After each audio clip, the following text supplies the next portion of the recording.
présenter notre sœur qui va partager son témoignage. J'aimerais tout d'abord introduire le sujet de ce matin. Et si vous avez vu dans votre bulletin, le sujet de ce matin, c'est en ce qui concerne la relation privilégiée d'un fils avec son père. Dieu désire avoir une relation privilégiée père-fils ou père-fille avec chacun d'entre nous. Cette relation intime est là pour justement nous donner la force de passer à travers n'importe quelle épreuve que la vie nous amène et aussi relever les défis qui, bien souvent, là, sont vraiment, honnêtement, beaucoup trop grands pour notre petite capacité humaine. Mais on n'est pas tout seul. Dieu est là et il nous a envoyé son Fils. Et ce matin, le texte qu'on va voir, c'est justement comment cette relation privilégiée d'un fils avec son père ou d'une fille avec son père, mais ici dans le cas c'est Jésus naturellement avec son père, comment ça peut faire toute la différence dans notre vie. Et on va voir cette relation-là que Jésus avait. Combien d'entre vous ce matin sont ici et ont leur papa toujours vivant? OK, alors il y a quand même au moins la moitié à peu près. Combien leur papa est décédé? Juste donner une idée. Wow, boy, encore plus de monde que... Combien d'entre vous sont un papa? OK. Et une maman? OK.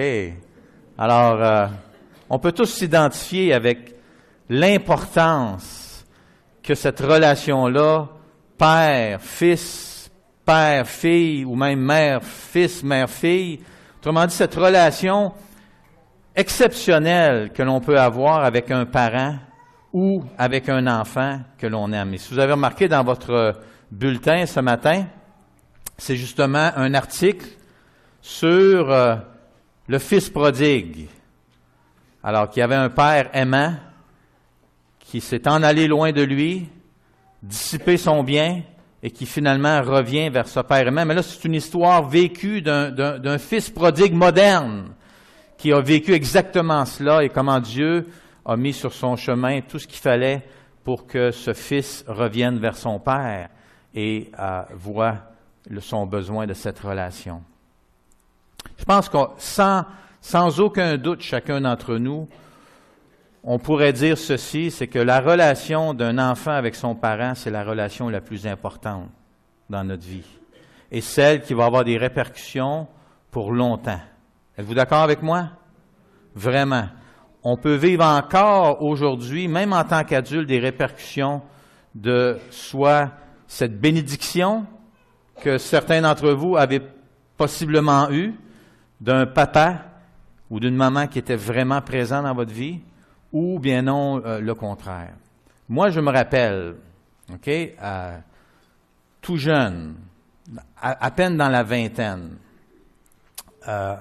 d'être allé dans une conférence où le conférencier, qui était quand même un homme d'un âge mûr et d'une expérience de vie certaine, partageait la grande bénédiction qu'il avait d'avoir eu un papa présent dans sa vie, un papa qui était aimant, un papa qui était comme vraiment là pour lui, et il avait eu cette relation avec lui qui était une relation privilégiée.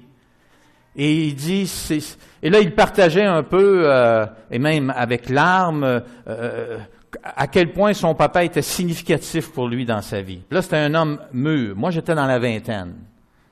Et je me rappelle encore comment c'est venu me percuter d'une façon incroyable. Parce que moi, j'étais assis et je pleurais. Et là, c'est venu susciter en moi des questions. Et là, je parlais à Dieu dans mon cœur. Pourquoi tu ne m'as pas donné un tel papa à moi dans ma vie? Pourquoi il ne s'intéresse pas à moi? Pourquoi il n'a pas été là pour moi? Et là, je me rappelle comment mon cœur vivait des luttes et des sentiments négatif, moribond, morbide. J'avais la mort dans l'âme un peu et j'étais comme en lutte à travers cela. Et ça, c'est dans les années 70, donc j'avais 20 ans. Puis, suite à cela, et merci Seigneur,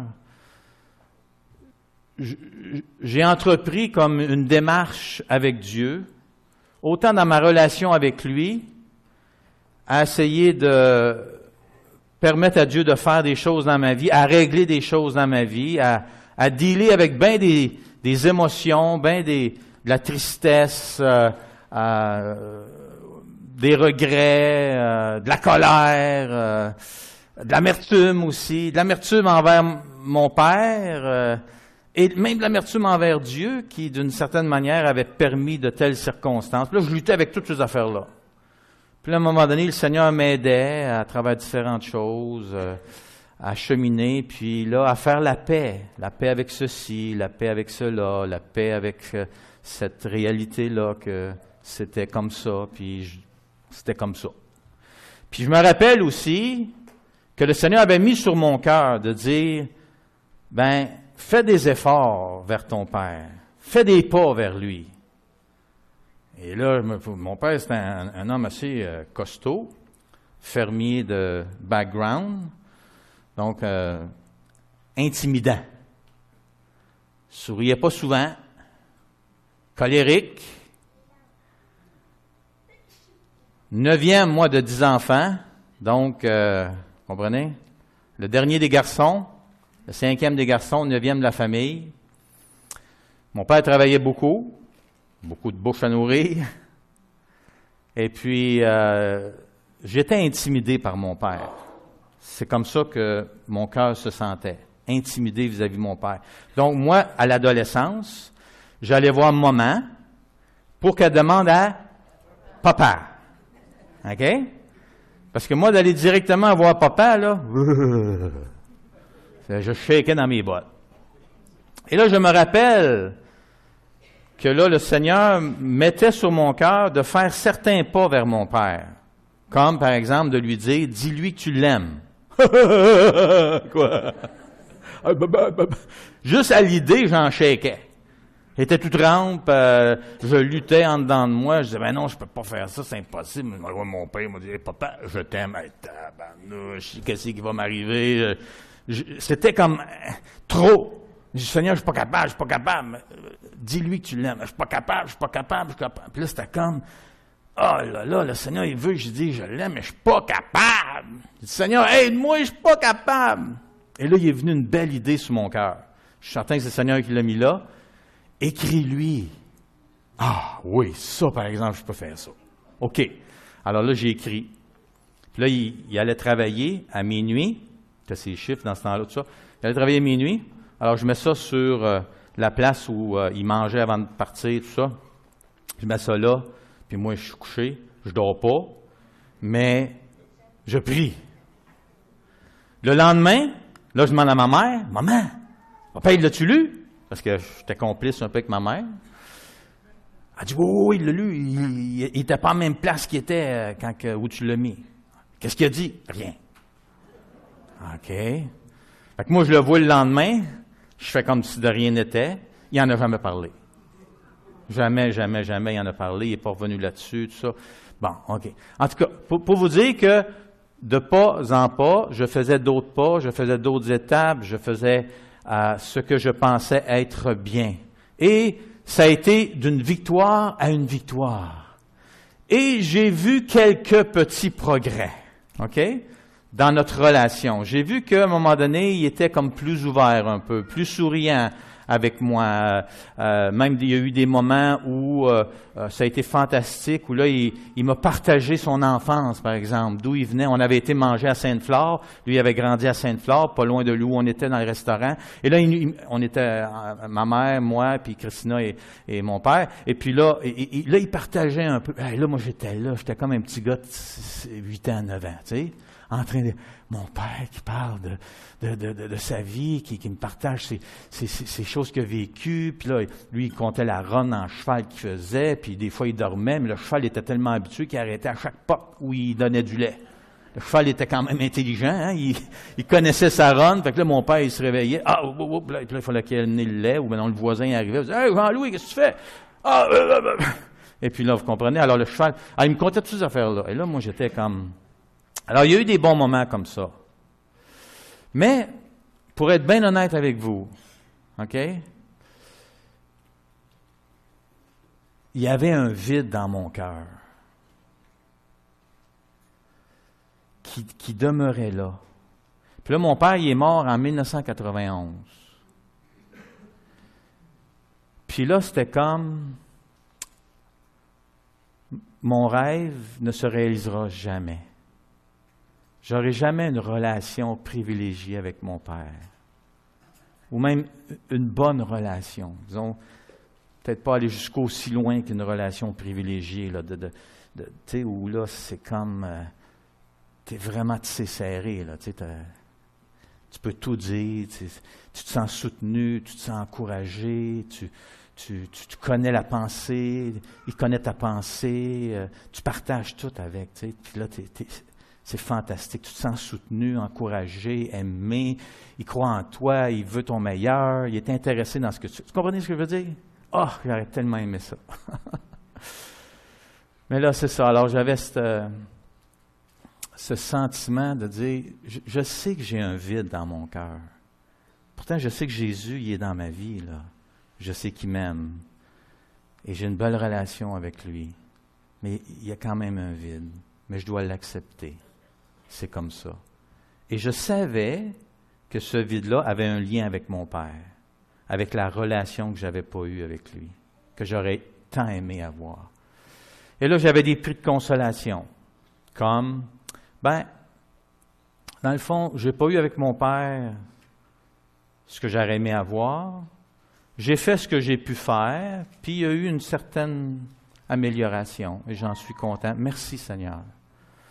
Et là, je me disais, mais Seigneur, là, tu m'as donné une épouse que j'aime tendrement, et 3 belles filles. Et là, je vais pouvoir être le père envers elles que moi, je n'ai pas eu dans ma propre vie. Et là, c'est devenu précieux sur mon cœur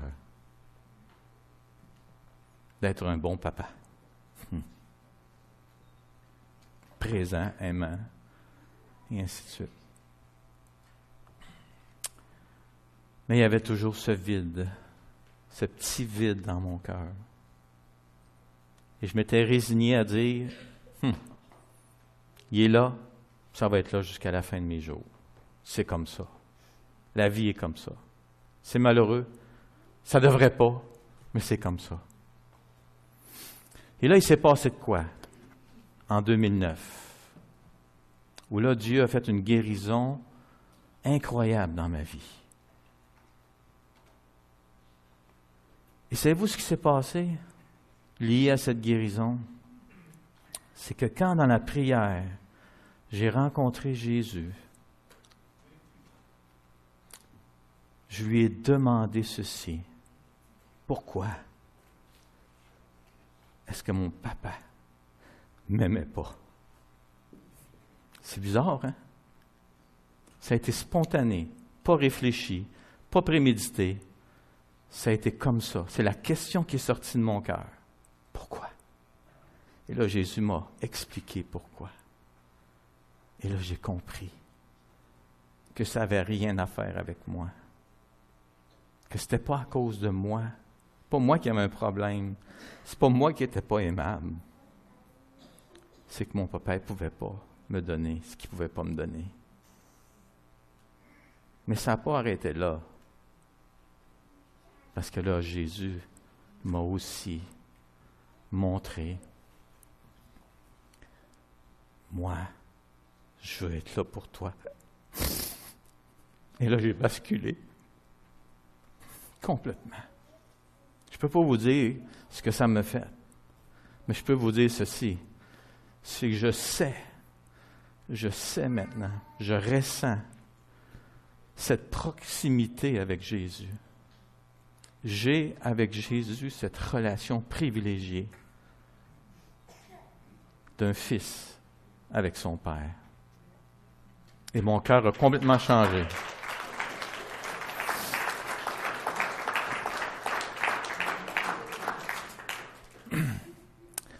Et là, je sais les choses qui sont arrivées dans ma vie, qui ont pris une toute autre direction. Mais pour moi, la clé, ça a été à la fois de visiter cette problématique que mon cœur avait vécue et en même temps ce que Jésus voulait m'offrir. Il voulait être là pour moi. Il voulait prendre soin de moi. Et là, ce beau cantique qui dit ceci: quand j'ai besoin d'amour, quand j'ai besoin de paix, quand j'ai besoin de consolation, Seigneur, tu es là. Quand j'ai besoin d'espoir, quand j'ai besoin de force, quand j'ai besoin de me confier à toi, Seigneur, tu es là. Tu me fais sourire, même quand j'ai le goût de pleurer. Tu me fais chanter, même quand mon cœur est brisé. Quand j'ai besoin d'espoir, quand j'ai besoin de grâce, quand j'ai besoin d'une autre chance, Seigneur, tu es là. Tu es mon seul refuge quand le ciel se couvre. Je sais que le soleil brille après la pluie et je chante pour toi. Seigneur, tu es là. Seigneur, tu es là. Seigneur, tu es là. Tu es là, Seigneur. Et c'est ça qui, je pense, est reflété par les paroles de Jésus qu'on va voir dans Jean 5, 16 à 47. Et c'est aussi ce qu'on va entendre, en quelque sorte, du témoignage de notre sœur Josée Lafrenière, qui va venir nous partager qu'en dépit de circonstances très dures, le Seigneur est là pour elle. Et je vais l'inviter à venir. Et je vais rajouter ceci ce matin, avant de revenir après elle. Vous savez, le petit vide qui était dans mon cœur, eh bien, il n'est plus là. Il est parti, il s'est évaporé, dissipé, et il n'est jamais revenu. Mais le Seigneur, lui, il est là. Non, celui-là, l'autre.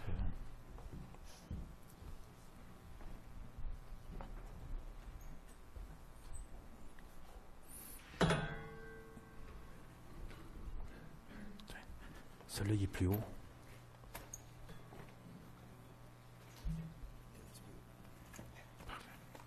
Tiens, José, il est juste derrière toi. Si tu as besoin.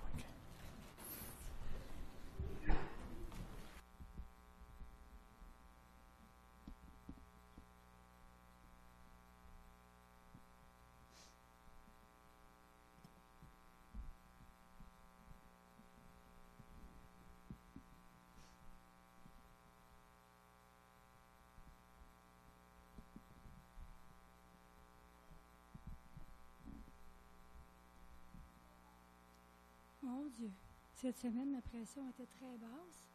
Je suis certaine que j'ai un pouls complètement irrégulier avec une autre pression. Qu'est-ce que je ne ferais pas pour toi, Seigneur? Bon matin à tous. Je suis Josée Lafrenière, maman de Angéline et Jordanie, mariée à Danny Richard. Tout d'abord, je veux vous remercier pour vous tous, pour votre soutien, votre accueil, toutes vos prières depuis 3 ans. Merci de m'avoir fait une si grande place avec vous. Pour ceux qui l'ignorent, je lutte avec le cancer du sein depuis déjà 5 ans. Il y a 2 ans qu'on m'a annoncé la récidive du cancer du sein, en plus du délai qu'il me restait à vivre. Parce que oui, je sais déjà depuis 2 ans combien de temps qu'il me reste à vivre. C'est sûr que quand l'oncologue m'a annoncé ça, je lui ai dit qu'elle n'était pas le bon Dieu. Elle a dit, c'est vrai. Mais elle a dit, d'après les statistiques, madame, j'ai dit, c'est ça, mais moi, je ne suis pas une statistique, je suis un enfant de Dieu. C'est sûr que là, quand j'ai dit ça, j'aurais pu me faire diagnostiquer un autre bilan, vous savez. Hein? Mais j'ai pris le risque, parce que ça vaut vraiment la peine. Quand on peut témoigner dans ces moments-là, on doit le faire avec conviction puis avec amour. C'est sûr que j'ai tout fait ce que j'avais à faire, là. Je fais de la chimiothérapie, la radiothérapie, on m'a enlevé le sein. Mais vous savez, quand on nous dit qu'on a 2, 3 ou 4 ans à vivre, là, ça se vit. Oui, j'ai tout fait. J'ai été dans plusieurs hôpitaux. J'ai tout essayé. Mais moi, ça ne me tentait pas non plus de toujours perdre ma foi, de toujours avoir ce combat-là. Parce que quand on va voir l'oncologue, moi, je me suis sentie bien, Dieu merci, pendant 2 ans, là. Je ne serais pas censée être ici ce matin parce que c'est 2, 3 ou 4 ans. Alors là, ça fait déjà 2 ans.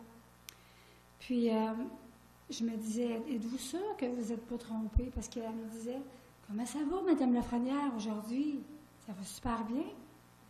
Mais êtes-vous sûre, tu sais? Oui, Madame Lafrenière, vous n'allez pas guérir, vous allez mourir. Si on se fait tout le temps dire ça à tous les 2 mois, bien beau avoir une foi inébranlable comme demande à Dieu à tous les jours, on est des êtres humains. Quand je revenais, j'en avais pour 2 jours à être dans le noir, à être déprimée. Moi et mon mari, on pleurait. Puis là, on se raccrochait, puis ça revenait. Puis à un moment donné, bien, j'ai cessé d'y aller. Puis c'est là que je me suis sentie bien pendant 2 ans. Mais malgré les petites douleurs que j'avais, là, j'étais en paix avec moi-même. J'avais pris la bonne décision.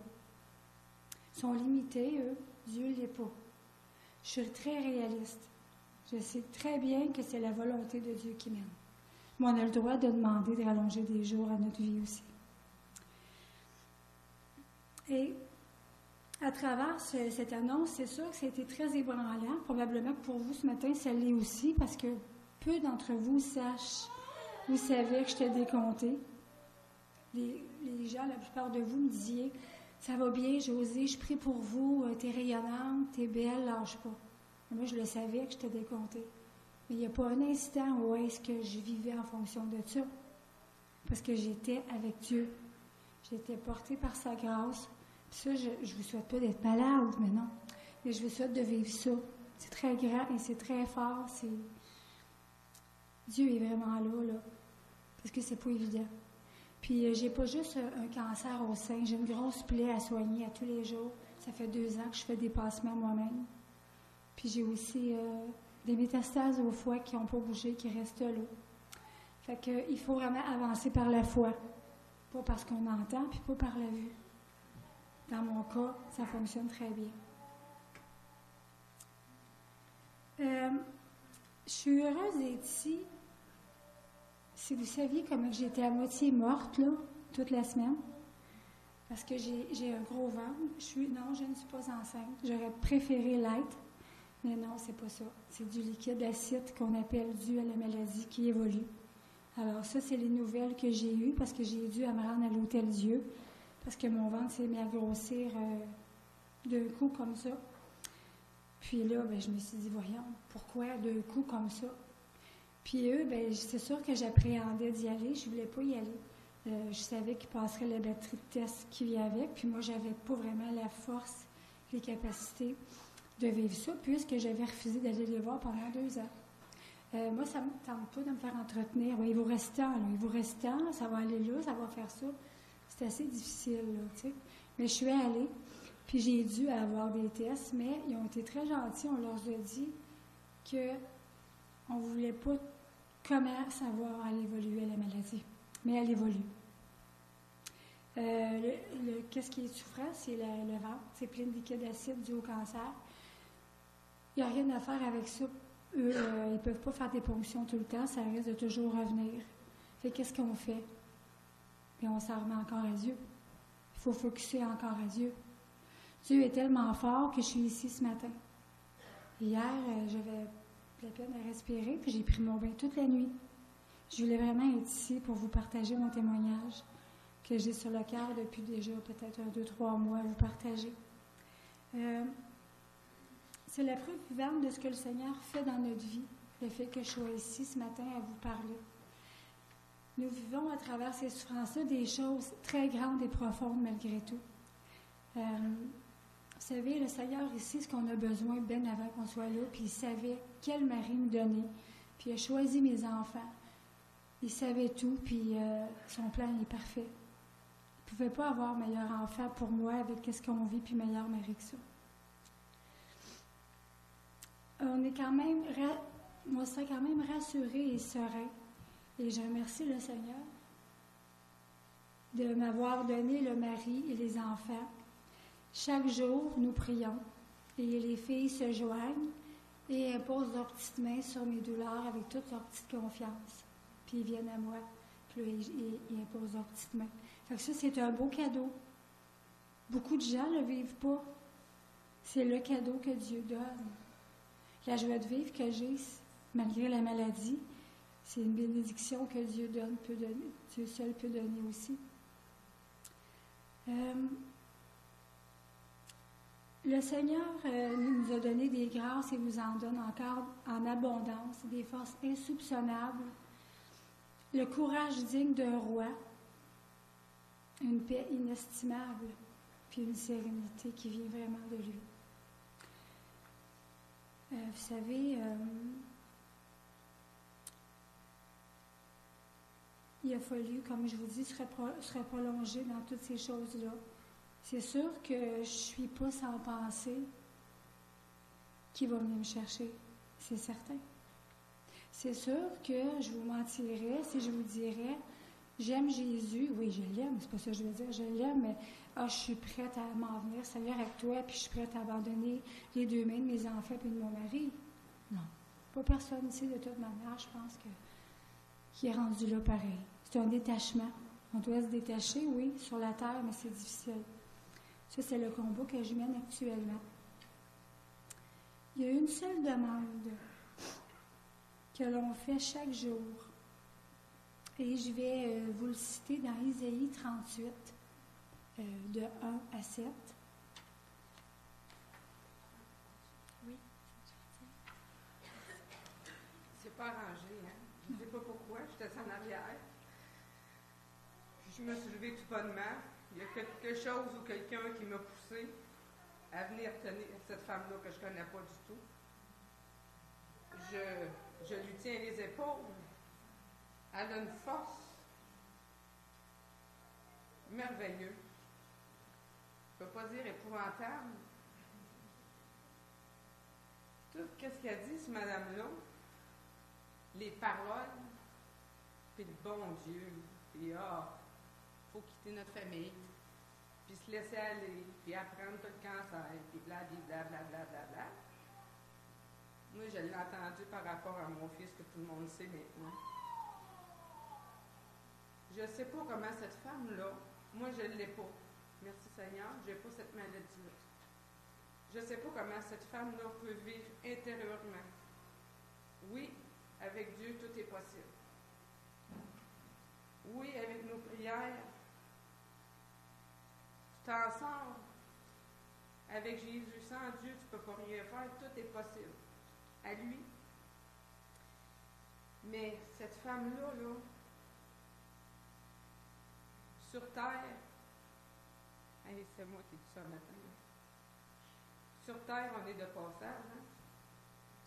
J'ai remis mon fils, mais du Seigneur, on avance tranquillement, pas vite. Ça va faire déjà 3 mois demain. Mon fils est décédé. Oui, c'est moi, Patsy. Tu as prié pour mon fils. Puis je vais prier pour toi. Puis, je suis convaincue qu'aujourd'hui, que mon fils est vivant, a la vie éternelle, il n'aura pas de jugement. Il a monté direct. Puis maintenant, c'est un ange de Dieu, je suis convaincue. Peu importe le temps qui te restera sur la terre, dis-toi qu'au ciel, je prie des fois à l'occasion pour aller trouver mon fils, puis je suis en santé. Ton temps au ciel sera merveilleux. Et je suis convaincue. Il n'y aura pas de la place pour tout le monde au ciel, malheureusement. Mais tu vas y aller. Pourquoi? Parce que tu crois. Puis je le sais que tu vas te rendre. se rejoindre, ceux qui croient. On va tous se rejoindre. On va aller voir notre Papa Céleste. Il sera là à nous accueillir avec ton beau sourire d'ange. Crois, c'est la seule chose que je peux te dire.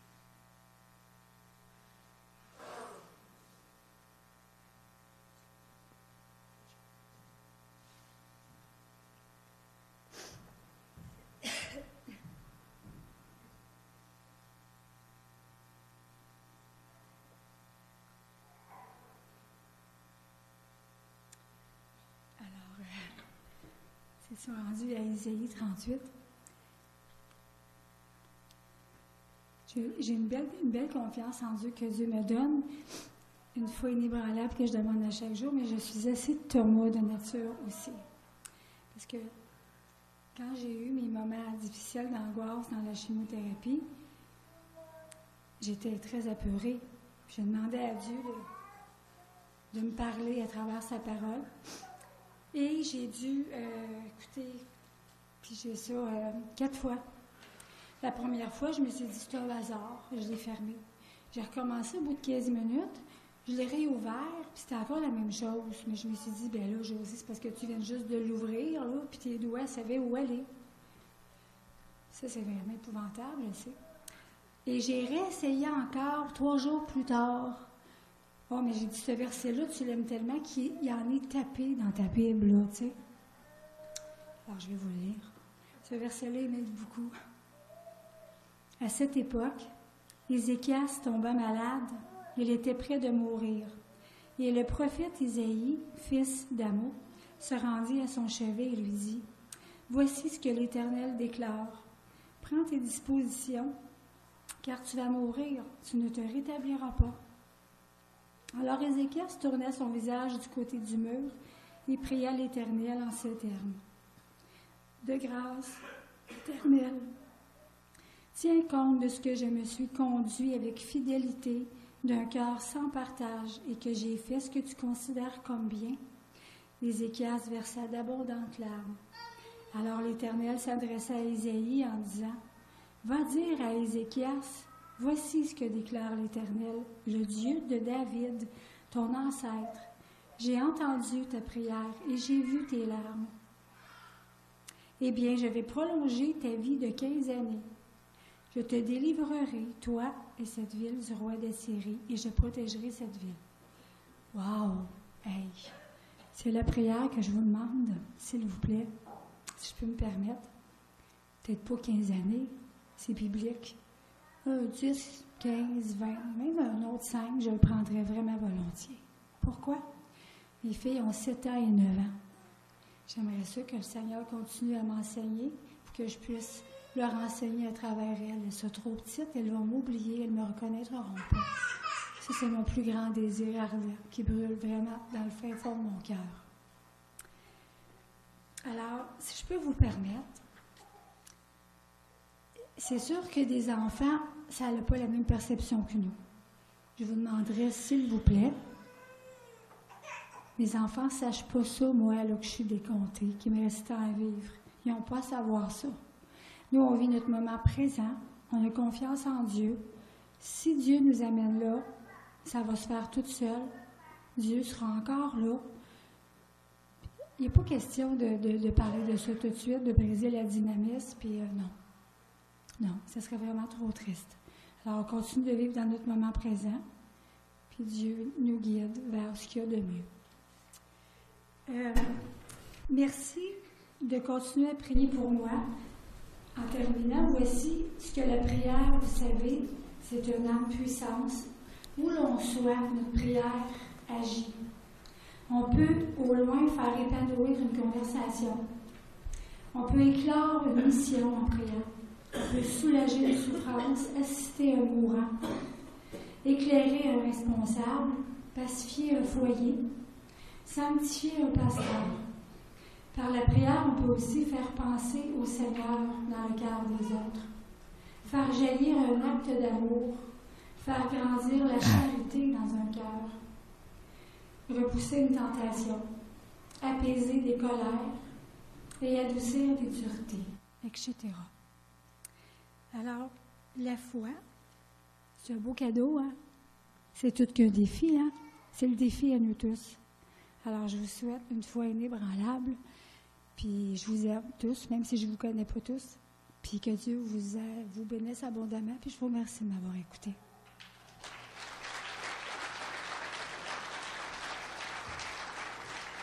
Assis. On aimerait juste profiter de l'occasion pour prier pour José, Dany et leur famille. J'ai invité les pasteurs qui sont ici ce matin, Jocelyn, venez aussi. Gilles, est-ce qu'il est là? Non? OK. Alors, on va simplement prendre un temps. Je vous inviterai à vous joindre à nous ici. En même temps, vous êtes ici et que vous vous identifiez dans le sens que vous vivez, vous aussi, une épreuve, un temps difficile, peut-être pas de la même sorte, mais vous aimeriez aussi qu'on prie, bien juste là où vous êtes, levez la main vers le Seigneur quand on va prier, lui indiquant que vous vous joignez à la prière, de dire, Seigneur, viens vers moi, j'ai besoin de toi. Alors, prions ensemble, juste peut-être. Seigneur Jésus, tu connais le désir de notre sœur José, de Dany, même de ses parents, José aussi, qui sont ici, Seigneur. C'est toi, Seigneur, qui travaille dans les cœurs. C'est toi qui connais les circonstances de nos vies. Et tu connais les épreuves, Seigneur, auxquelles chacun de nous, on est à certains moments de notre vie exposés. Certaines épreuves sont vraiment dures à comprendre et sont complètement au-dessus de toutes nos forces. Et Seigneur, c'est le cas pour José et Dany. J'aimerais te demander, Seigneur Jésus, tu connais le désir de son cœur, le cri de son cœur. Oserions-nous te demander, Jésus, de la guérir? Nous savons, Jésus, que tu es capable, que la puissance n'est pas quelque chose qui est en question ici. Mais nous ne connaissons pas ta volonté parfaite. Mais nous te demandons, Seigneur, si dans ta bonté, dans ta grâce, tu veux lui donner ou rallonger ses jours, que tu puisses entendre sa prière et l'exaucer. Nous nous joignons à elle par la foi, Jésus, en nous tournant vers toi. Et nous te demandons, Seigneur, d'être avec elle, de continuer à soutenir son corps, son cœur, son âme, son mari, ses enfants, ses parents, ses sœurs. Ô Seigneur Jésus, manifeste ta gloire. C'est le désir le plus sincère de nos cœurs, que tu sois glorifié à travers une telle épreuve. Merci, Seigneur Jésus. Merci d'aimer José. Merci de t'être présenté à elle, il n'y a pas si longtemps, à peine 3 ans. Merci de son témoignage dans les eaux du baptême. Merci de sa décision de vouloir s'unir dans les liens du mariage avec son mari. Merci de toutes ces décisions qui honorent ton nom, Jésus, qui reflètent son amour pour toi. On la remet entre tes mains, en ton nom, Jésus. Amen. Amen.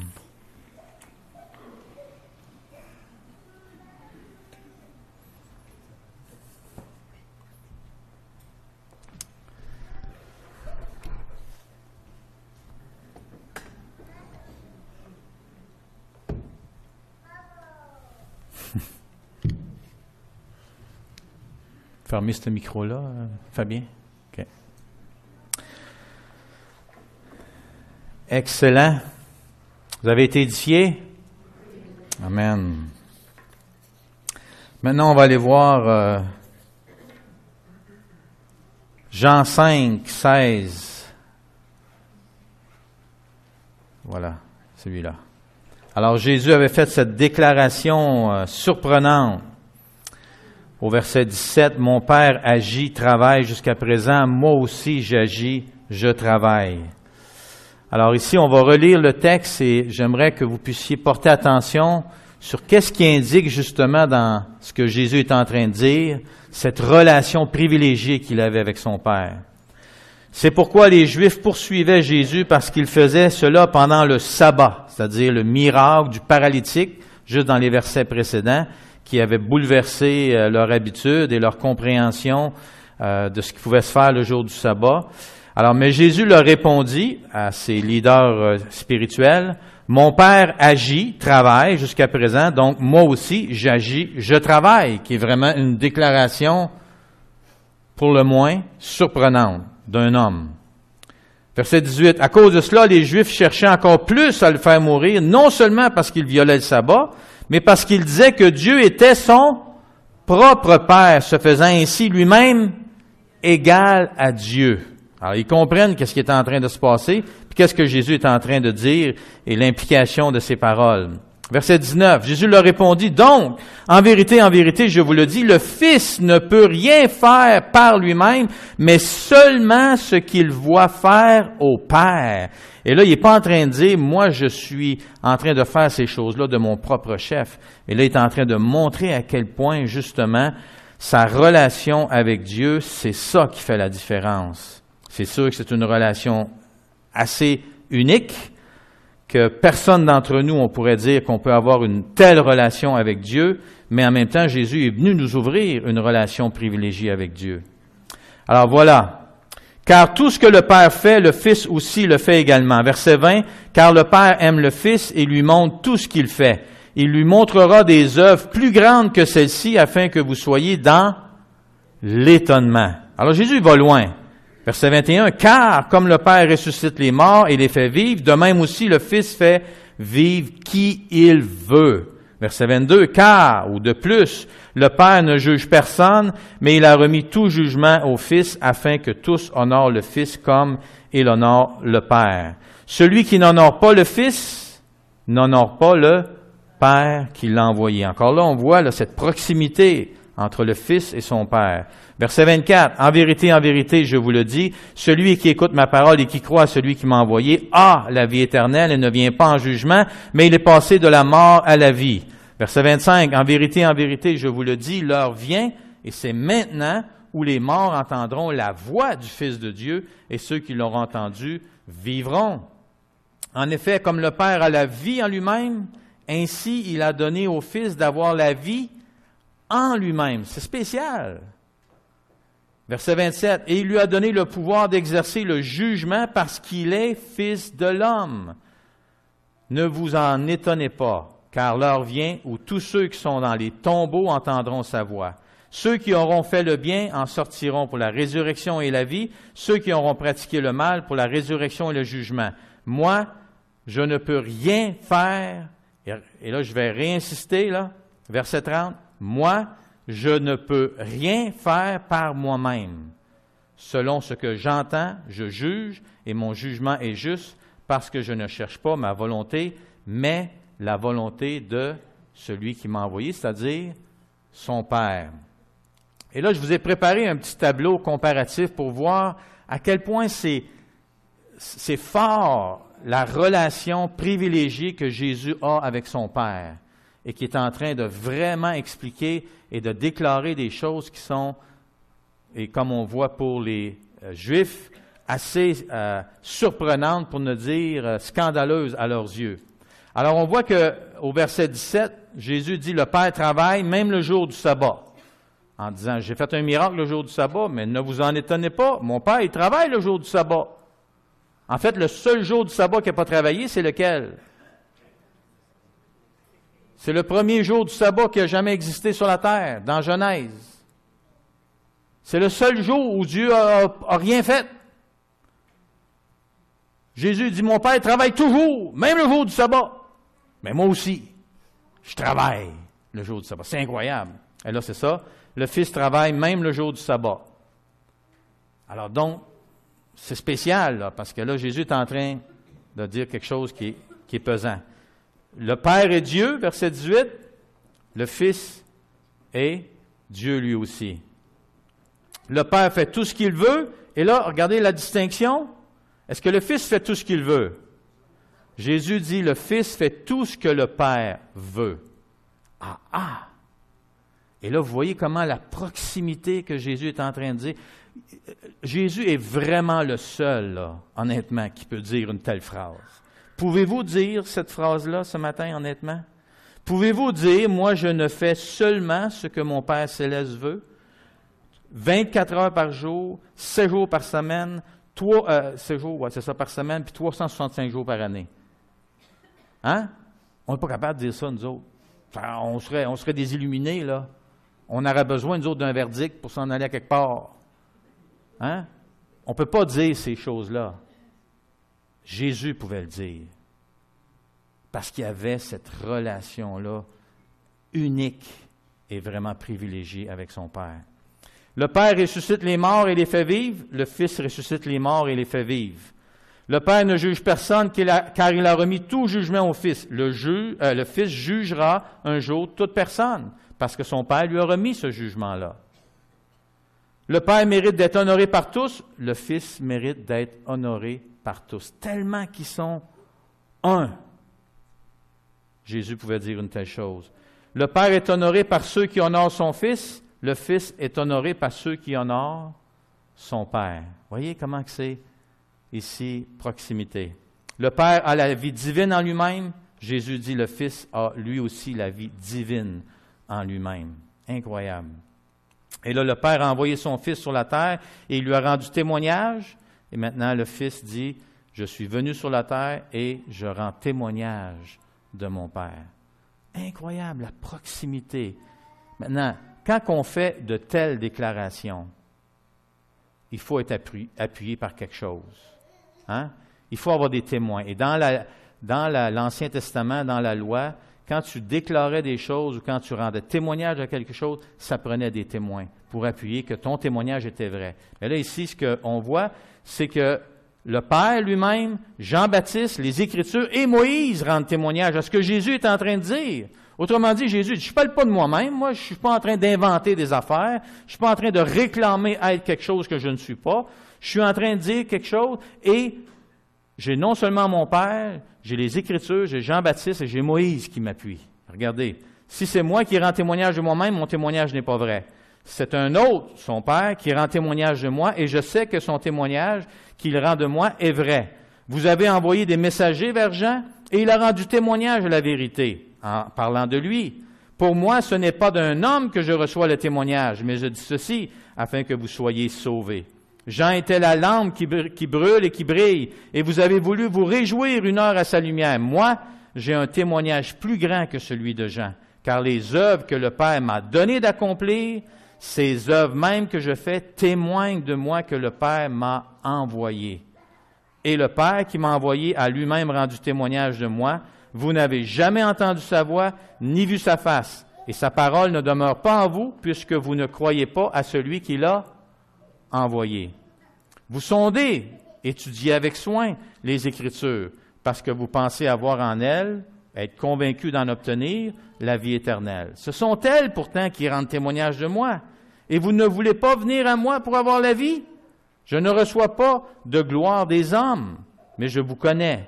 Vous n'avez pas en vous l'amour de Dieu. Je suis venu au nom de mon Père et vous ne me recevez pas. Si un autre vient en son propre nom, vous le recevez. Comment pouvez-vous croire, vous qui recevez de la gloire les uns des autres et qui ne cherchez pas la gloire qui vient de Dieu seul? Ne pensez pas que moi, je vous accuserai devant le Père.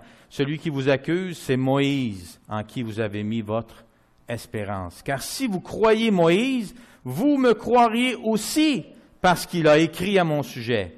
Mais si vous ne croyez pas à ses écrits, comment croirez-vous à mes paroles? Donc, pourquoi n'ont-ils pas cru en Jésus? Jésus le donne, hein? Il y a quelques raisons que Jésus donne.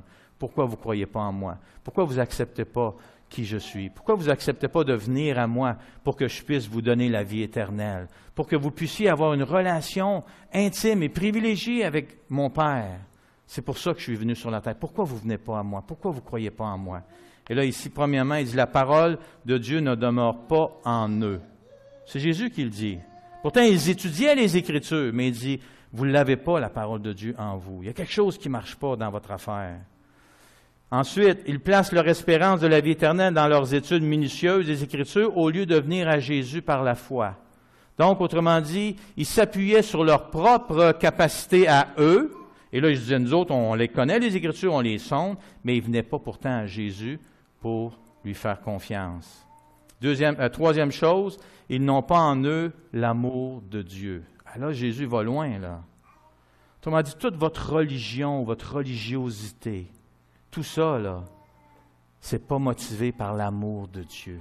Parce que si vraiment votre motivation profonde dans tout ce que vous êtes et ce que vous faites, c'était votre amour envers Dieu, vous croiriez en moi. Pourquoi? C'est simple quand on comprend ce qui se passe. Jésus dit, « Hey, moi et le Père, on est un. » Hello? Si vous aimez le Père, là, vraiment, mais vous allez m'aimer! Vous ne pouvez pas faire autrement. Même on est plus loin, il dit à un de ses disciples, au chapitre 14, il dit, « Philippe, ça fait si longtemps qu'on est ensemble, puis là tu me demandes, montre-nous le Père. Hey, réveille! Tu ne l'as pas vu encore? Look! Regarde-moi! Hey, ça fait 3 ans qu'on passe ensemble. Tu m'as entendu parler, tu m'as entendu enseigner, tu m'as vu faire des miracles, tu m'as vu être, tu as vu mon caractère, tu as vu ma façon de parler, tu as vu ma façon d'être. Tu n'as pas vu Dieu le Père? Moi et le Père, on est un, Philippe. Celui qui m'a vu a vu le Père. Wow! Et c'est pour ça ici que Jésus dit, si vraiment vous aimez Dieu, eh bien, c'est gagné. Vous allez croire en moi. Ça, c'est frappant. Quelqu'un qui aime Dieu, quelqu'un qui prétend aimer Dieu, il va venir à Jésus. Parce que Jésus, il est Dieu, le Fils, mais il est Dieu. Il est ce qu'il y a de plus proche qu'on peut voir, parce que Dieu est invisible, Dieu est esprit, mais il est, lorsqu'on le regarde parler, aller, agir, enseigner, intervenir, il est ce qu'il y a de plus près de Dieu lui-même. Parce qu'il est Dieu, mais en tant qu'homme. Incroyable. Incroyable. Quatrièmement, ils reçoivent seulement ceux qui viennent en leur propre nom, car ils aiment la gloire qui vient des hommes. Hein? Jésus est en train d'aller, lui, au fond du cœur, des vraies affaires. Et finalement, ils ne reçoivent malheureusement pas la totalité de la révélation de Dieu, mais seulement ce à quoi correspond leur vision des choses. Donc, ils croient simplement à leur façon de voir les choses. Et tout ce qui corrobore ça, ils acceptent ça. Ce qui va plus loin que ça, ils ne sont pas capables, ils s'enferment là-dedans.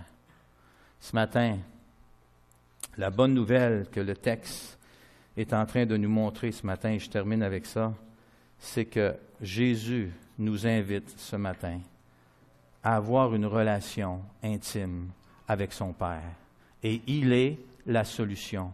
Il est celui qui nous a démontré dans sa propre vie une relation intime avec son Père. C'est sûr que nous, on a absolument besoin de lui. Parce que c'est impossible qu'en tant qu'être humain, on puisse avoir une telle relation. Il ne faut même pas essayer, dans nos propres efforts, de dire « je vais avoir une relation, moi, avec Dieu qui va être spéciale ». La seule façon qu'on peut avoir une relation avec Dieu qui est spéciale, c'est en venant à Jésus.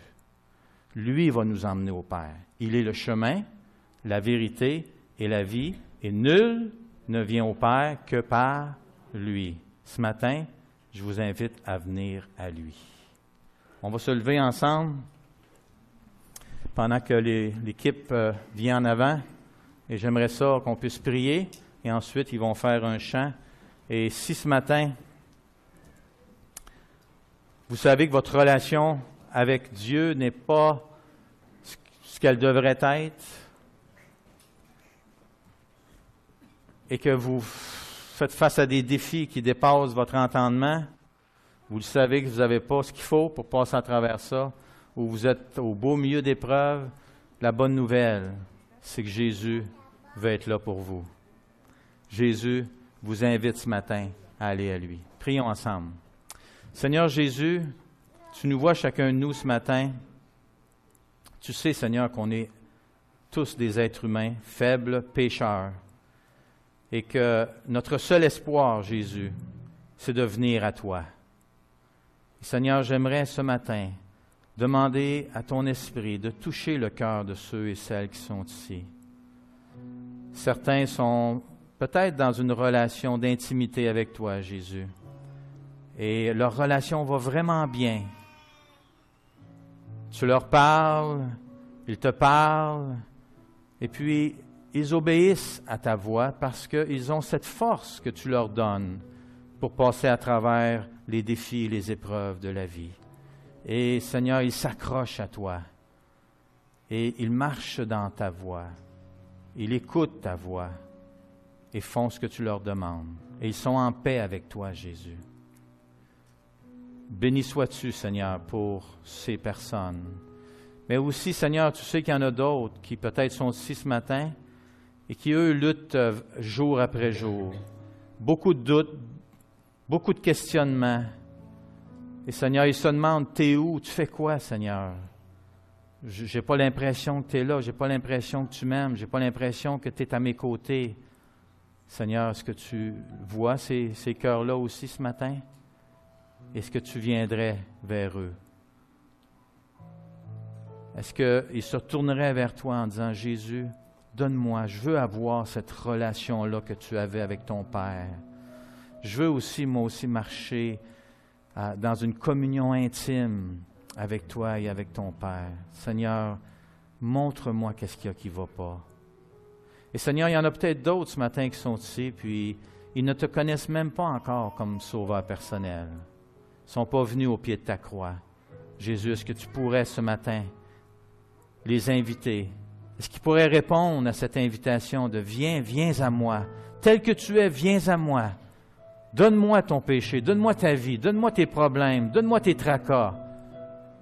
Invite-moi dans ta vie, ô Jésus. Est-ce que tu viendrais ce matin dans la vie de ces personnes s'ils t'invitaient?